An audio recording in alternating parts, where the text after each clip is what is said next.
पूर्व में हम लोग स्वतंत्रता के लिए प्रयास से संबंधित चैप्टर को पढ़ चुके हैं। उसी के क्रम में आज आगे हम लोग सविनय अवज्ञा आंदोलन पढ़ेंगे। इसको पढ़ने से पहले थोड़ी सी हम लोग पीछे की बातों को जान लें। जैसे पूर्वत में हम लोगों ने देखा रौलट एक्ट, जलियांवाला बाग हत्याकांड, या फिर बाद में स्वराज दल, जिन्ना की 14 शर्तें, इधर फिर साइमन कमीशन का विरोध। तो जैसे इन विभिन्न प्रकार की गतिविधियों के बाद या इन ऐतिहासिक घटनाओं के बाद जब भारतीयों को स्वतंत्रता की कोई संभावना उस प्रकार की नहीं दिख रही थी जिस प्रकार की इन लोगों की बराबर मांग चल रही थी। जैसे पूर्व में हम लोगों ने लाहौर अधिवेशन को पढ़ा। लाहौर अधिवेशन में हम लोगों ने देखा कि वहाँ पर पूर्ण स्वराज का लक्ष्य तो घोषित कर दिया गया, लेकिन जिस प्रकार की पहल कांग्रेस को चाहिए थी उस प्रकार की सकारात्मक कोई पहल नहीं निकल पाई अंग्रेज़ों की तरफ से, जो उन लोगों का बराबर का मानना था कि कुछ भी रहा तो हम लोगों को दे। ऐसी किसी भी प्रकार की जब संभावना उनको नहीं दिखी तो अंततोगत्वा उन्हें सविनय अवज्ञा आंदोलन चलाने को मजबूर होना पड़ा। इसके अलावा नेहरू रिपोर्ट को हम लोगों ने पढ़ा था, उसकी बार बार चर्चा होती रहती है। नेहरू रिपोर्ट में जैसे हम लोग देखते हैं 2 मुख्य लक्ष्य रखे गए। पहला लक्ष्य उसमें था डोमिनियन स्टेटस का। डोमिनियन स्टेट्स की बात इसलिए की जाती क्योंकि उससे तात्पर्य था कि अंग्रेज़ों के बीच ही अधिराज्य का दर्जा भारतीय नेताओं को या बुद्धिजीवी वर्ग को मिले, लेकिन उस प्रकार की बातों के लिए भी वो सहमत नहीं थे। वो बाद में चाहे हम लोग लॉर्ड बर्कनहेड की चुनौती को देखें जिसके एवज में नेहरू रिपोर्ट तैयार हुई थी, तो जब किसी प्रकार की कोई सफलता नहीं मिल पा रही थी तो उसी का प्रतिफल था कि गांधी जी को मजबूर होकर के सविनय अवज्ञा आंदोलन चालू करना पड़ा। उसी को हम लोग समझेंगे। सबसे पहले यहाँ पर थोड़ा सा हम लोग पृष्ठभूमि देख लेते हैं। पृष्ठभूमि में जब लाहौर अधिवेशन की बातें आई और डिसाइड हुआ कि हम लोग 26 जनवरी 1930 से हम लोग हर साल स्वतंत्रता दिवस के रूप में मनाएंगे, उसके बाद गांधी जी ने एक 11 सूत्रीय मांग पत्र तत्कालीन वायसराय जो हुआ करता था गवर्नर जनरल लॉर्ड इरविन को उन्होंने सौंपा, और वो सौंपने की तिथि जो थी 31 जनवरी 1930 थी। 11 सूत्रीय मांग पत्र गांधी जी ने लॉर्ड इरविन और रैमजे मैकडोनाल्ड के सामने रखा। अब इसमें मांगे क्या थी, कुछ प्रमुख बातें हो जाए। 11 सूत्रीय प्रस्ताव ये जो था या मांग पत्र हम लोग कह सकते हैं, उसको रखा। इसमें जैसे नमक कानून को वापस लेना, रिहा कैदियों को जिनका कोई आरोप नहीं है जिनके ऊपर, उनको रिहा करना, बेवजह से क्रांतिकारियों को परेशान ना करना, या इन प्रकार की तमाम बातों को उसमें शामिल किया गया था, जिस पर तत्कालीन वायसराय लॉर्ड इरविन ने किसी भी प्रकार का ध्यान नहीं दिया। उसी के एवज में जैसे गांधी जी ने उसमें डेट भी निर्धारित की थी कि 12 मार्च 1930 तक अगर मांगे स्वीकार नहीं की गई तो ये जो आप लोगों ने नमक पर स्पेशली कर बढ़ाया है उसका उल्लंघन किया जाएगा। यहाँ पर मुख्य बातों को हम लोगों को स्पेशली ध्यान में रखना है। अब जैसे इसकी पृष्ठभूमि की हम लोग बात करें, क्योंकि इसी के बाद तुरंत फिर सविनय अवज्ञा आंदोलन शुरू हो जाता है। अब यहाँ पर 11 सूत्री मांग हम लोगों को ध्यान में रखना है। गांधी जी ने वो 11 सूत्री मांग प्रस्तुत की थी लॉर्ड इरविन और रैमजे मैकडोनाल्ड के सामने। तो इस भी ध्यान रखना है 31 जनवरी 1930 को। और उसमें उन्होंने कहा था कि 12 मार्च 1930 तक अगर हमारी मांगें स्वीकार नहीं की गई तो जो आप लोगों के द्वारा नमक कानून बढ़ाया गया है या बनाया गया है, क्योंकि उस समय अंग्रेज़ों ने नमक पर कर बढ़ा दिया था। तत्कालीन स्थितियों में नमक पर उस प्रकार के कर को अदा करके भारतीय जनमानस के लिए आसान बात नहीं थी, बहुत ही कठिनाई का वह समय था। उसी के एवज में ये सारी व्यवस्थाएं की गई, और इसका प्रतिफल क्या हुआ कि अंग्रेज़ों ने किसी भी प्रकार की इनकी बातों को या उनकी मांगों की तरफ कोई ध्यान ही नहीं दिया। तो उसके प्रतिफल में कांग्रेस ने फिर क्या किया या गांधी जी ने क्या किया। 14 फरवरी हमको ध्यान में रखना है, वैलेंटाइन डे का दिन है।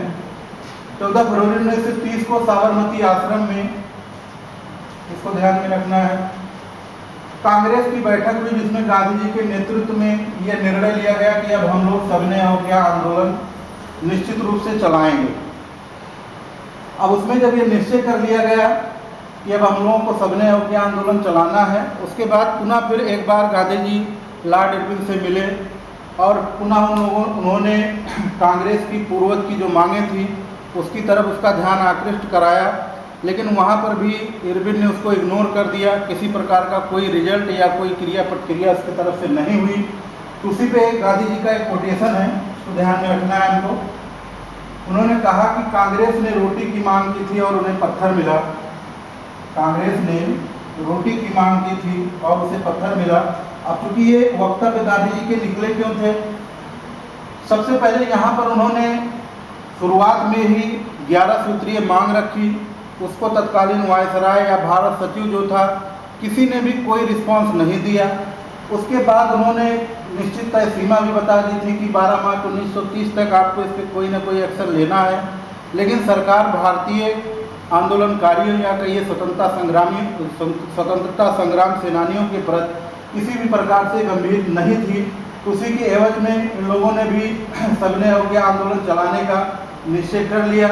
और उसी दरमियान फिर दोबारा गांधी जी इरविन से मिले, क्योंकि गांधी जी की वहाँ तक मान्यता थी हो सकता है हमारे निवेदन से कुछ न कुछ प्रतिफल निकल आए और हम लोगों को आंदोलन ना चलाना पड़े। लेकिन ये खाली गांधी जी की सोच थी, अंग्रेजों ने उस पर किसी प्रकार का कोई सहयोग नहीं किया। अब जब सबने अवज्ञा आंदोलन चलाने की बात तय हो गई तो वहाँ पर ये बातें हुई, सबने अवज्ञा आंदोलन को हम लोगों को अहिंसात्मक रूप से आगे बढ़ाना है। किसी भी प्रकार की वहाँ पे गतिविधियाँ इस प्रकार की ना आए कि जैसे असहयोग आंदोलन चलाया गया था और भारतीय नेता इस बात को भली भांति जान भी गए थे कि असहयोग आंदोलन जब चला था तो चूँकि उसमें भी हिंसा का कोई स्थान नहीं था। और बाद में हम लोग देखते हैं जब 5 फरवरी 1922 को चौरी चौरा कांड होता है, उसके बाद गांधी जी उस आंदोलन को वापस ले लेते हैं। इसीलिए इस आंदोलन के कार्यक्रम की रूपरेखा तैयार की गई। अब उसमें देखिए क्या क्या रूपरेखा थी, क्या क्या करना है आंदोलन के माध्यम से। सबसे पहले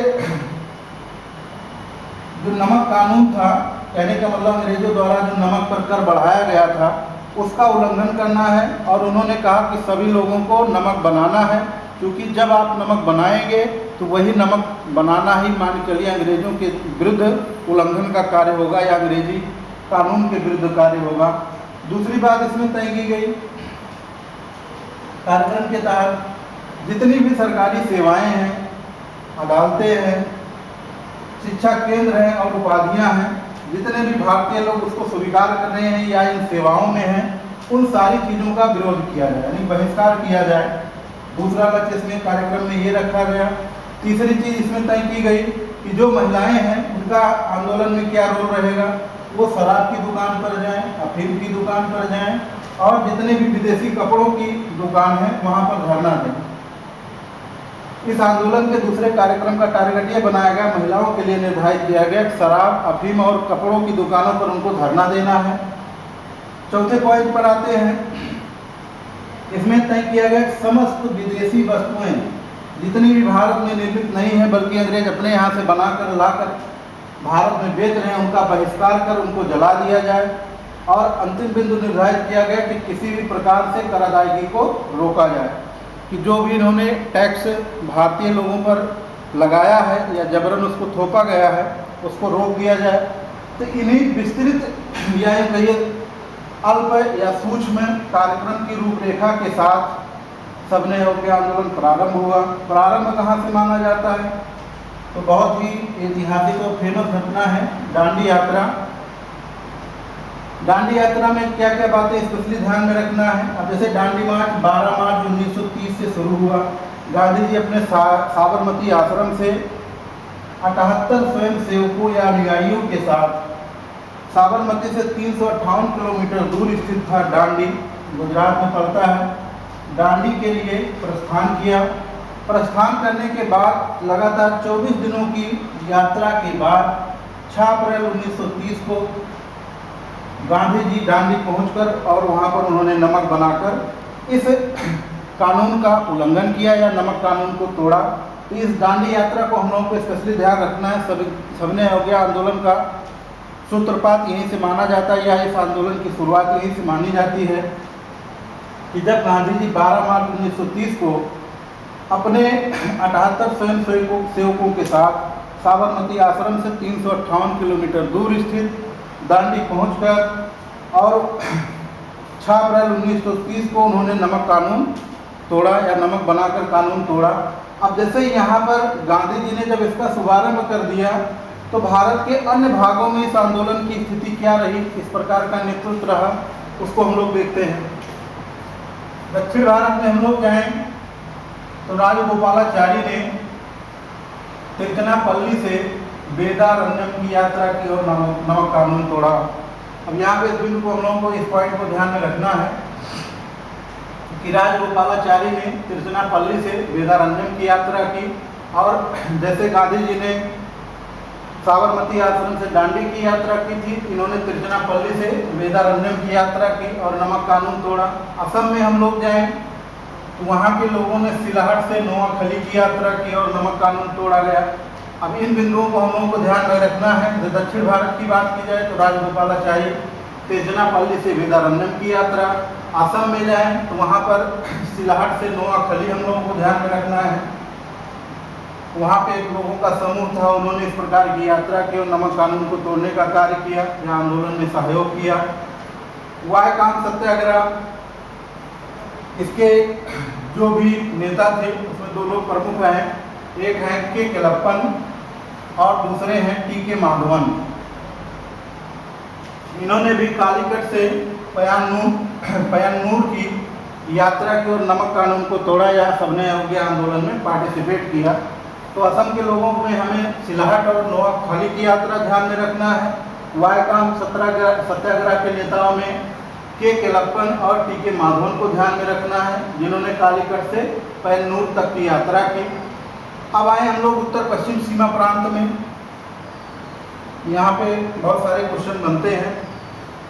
सबसे पहले तो हमें सीमांत गांधी को ध्यान में रखना है। खान अब्दुल गफ्फार खां को, उनको सीमांत गांधी के नाम से जाना जाता है। इन्होंने पश्तो भाषा में एक पख्तून नाम से उत्तर पश्चिम सीमा प्रांत में सीमांत गांधी के नाम से जो मशहूर थे, खान अब्दुल गफ्फार खान ने पश्तो भाषा में पख्तून नाम से, बाद में उसको 10 रोजा भी कहा गया, इस पत्रिका के माध्यम से और अपने दल के माध्यम से इस सबने योग्य आंदोलन में पार्टिसिपेट किया और बहुत महत्वपूर्ण इनकी भूमिका रही। इसी कारण से इनको विभिन्न प्रकार की उपाधियाँ दी गई, सीमांत गांधी और भी इनकी 1-2 उपाधियाँ। इन्हें बादशाह खान भी कहा जाता था, इनको फखरे अफगान भी कहा जाता था। ये इन्हीं खान अब्दुल गफ्फार खान की उपाधियाँ हैं। इनका सबने योग्य आंदोलन में बहुत महत्वपूर्ण रोल रहा था, इसीलिए विभिन्न प्रकार की उपाधियाँ इनको दी गई। इसमें सीमांत गांधी हमको ध्यान में रखना है। खान अब्दुल गफ्फार खां, पख्तो भाषा में इन्होंने एक पख्तून नामक पत्रिका निकाली, बाद में इसी पत्रिका का रूपांतरण हो जाता है 10 रोजा के नाम से। ये पत्रिका बहुत महत्वपूर्ण भूमिका रही तत्कालीन में सबने योग्य आंदोलन में। उसके अलावा इनको बादशाह खान और फखरे अफगान भी कहा जाता है। और आगे बढ़ते हैं, पेशावर में देखते हैं। पेशावर में गढ़वाल के सैनिकों का आंदोलनकारियों पर गोली चलाने से इनकार कर दिया जाना भी इस आंदोलन की महत्वपूर्ण घटना मानी जाती है, क्योंकि ये जो आंदोलनकारी थे ये उसी सबने योग्य आंदोलन में पार्टिसिपेट कर रहे थे, जबकि अंग्रेज़ों की तरफ से गढ़वाल सैनिकों का दल था। और उन पर जब कहा गया कि इन आंदोलनकारियों पर गोली चलाए तो उन्होंने गोली चलाने से इनकार कर दिया। तो कहने का मतलब कहीं न कहीं इनका भी रुझान सबने योग्य आंदोलन की तरफ से हो गया था। मुंबई में आते हैं, इस समय जिसको मुंबई कहा जाता था, वर्तमान में मुंबई कहा जाता है। यहाँ पे आंदोलन का केंद्र जो था वो धरसना था। कुछ पुस्तकों में धरसना भी मिलता है, दोनों एक ही चीज़ है। तो वहाँ पर कौन कौन इस आंदोलन का नेतृत्व कर रहा था?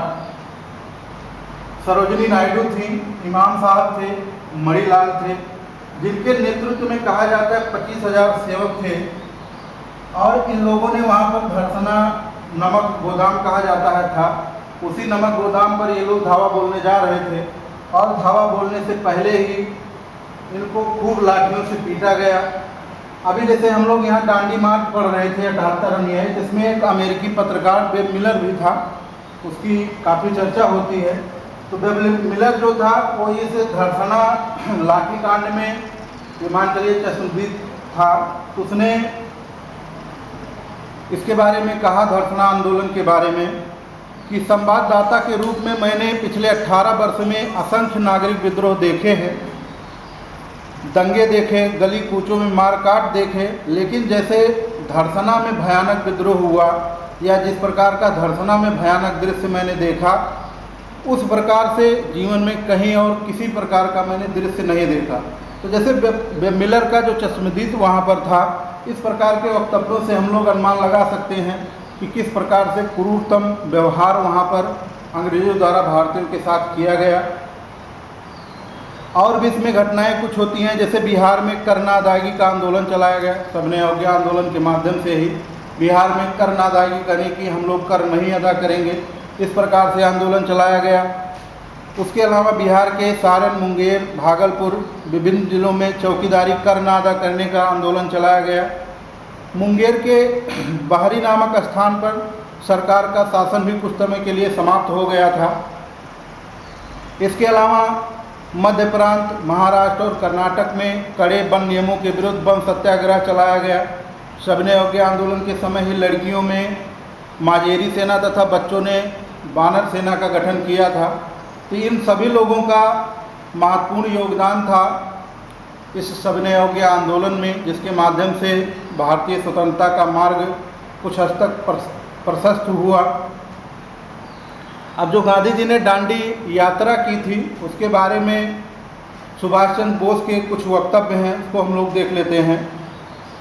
उन्होंने कहा कि महात्मा जी के दांडी मार्च की तुलना एल्बा से लौटने पर नेपोलियन के पेरिस मार्च और राजनीतिक सत्ता प्राप्त करने के लिए मुसेलिनी के रोम मार्च से की जा सकती है। तो कहने का मतलब सुभाष चंद्र बोस जी ने महात्मा गांधी की इस दांडी यात्रा को नेपोलियन और मुसोलिनी जैसे महान यूरोपियन नेताओं से की। इस प्रकार हम लोग देखते हैं कि यह आंदोलन भारत के एक ही क्षेत्र में ही नहीं बल्कि पूरे भारत में फैला हुआ था।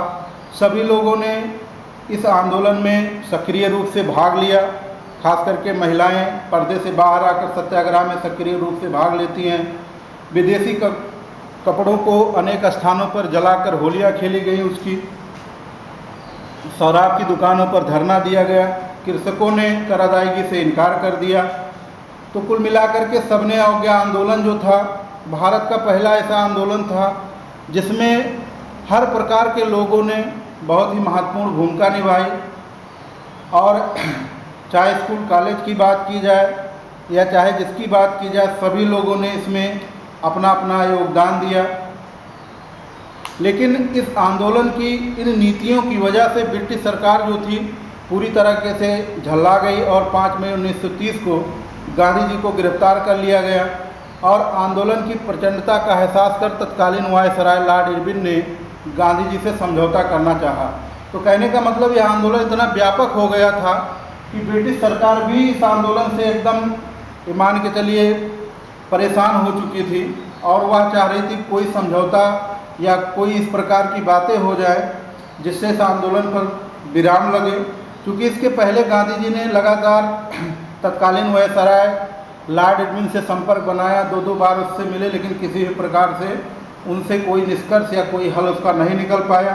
फिर गांधी जी को ब्रिटिश सरकार ने स्वयं बुलाया और बाद में गांधी इरविन समझौता 5 मार्च 1931 होता है। तो आज के वीडियो में बस इतना ही। गांधी इरविन समझौता हम लोग नेक्स्ट वीडियो में बढ़ेंगे। Thank you.